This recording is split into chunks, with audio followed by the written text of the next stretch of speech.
Hello, everybody. Hope everybody's doing well and feeling the nervous system coming back, feeling the mind being a little less rushy, perhaps being able to sleep in for once, starting to get together with neighbors, loved ones, at least initiating a talk with somebody you trust. And with this, I wanted to continue the video series on post-traumatic growth and do a follow-up video on the first aspect that stands out to me, and it's the level of understanding. Understanding what trauma is, right? Trauma is an experience that is brought in our lives, and the way we react in a traumatic crisis does not define who we are, okay? So it's very easy in that realm to go to a place of I should have, I could have, I would have, and spiraling out into like a victim pattern, like I'm not good enough and I can't respond.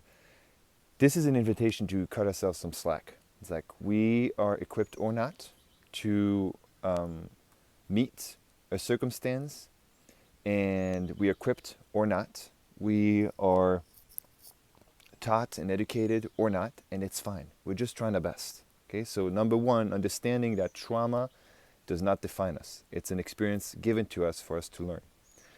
And number two is that potential that stress brings, right?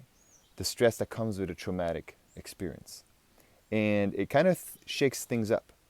It's almost like we were certain, we had an identity, we had a path, we had a commitment, we had a livelihood, we had a routine in place. And stress, crises, trauma is almost like just shuffling everything around. And that might lead to like a disruption of core beliefs. You might once trust something or someone and you now no longer. Or, juxtaposition, perhaps you were not aware of something, now you are. So this is almost like inherent gifts brought by stress and traumatic experiences that we need to find out, okay, and just see it from a bigger perspective.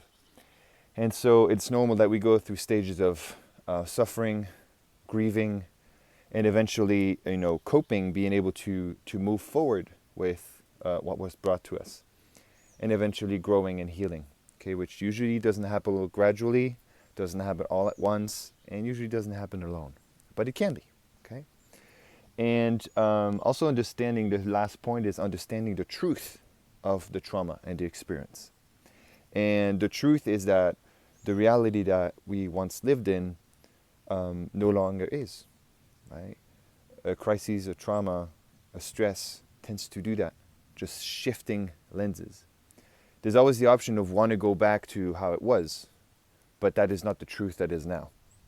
So trying to navigate back into, I want to return back to normal and how it was a month ago, 2 years ago, 10 years ago, is no longer relevant.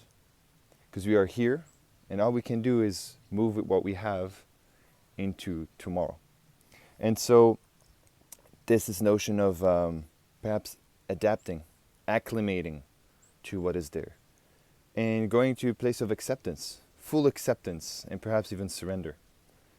So if this rings true, great. If this is not in the same order, great. If you have a different experience, great as well. Okay, this is just like a navigation map. So feel free to reach out with any questions. You can leave your questions in the comments or contact us directly. Links are below. So I'm wishing you well. Take the time to rest. Take the time to integrate, journal, go for a walk, laugh, dance, sing, paint, or whatever you need to do. But let's accompany all this process of integration with joy, okay? Because that's also relevant and present. All right, sending you the best. Peace.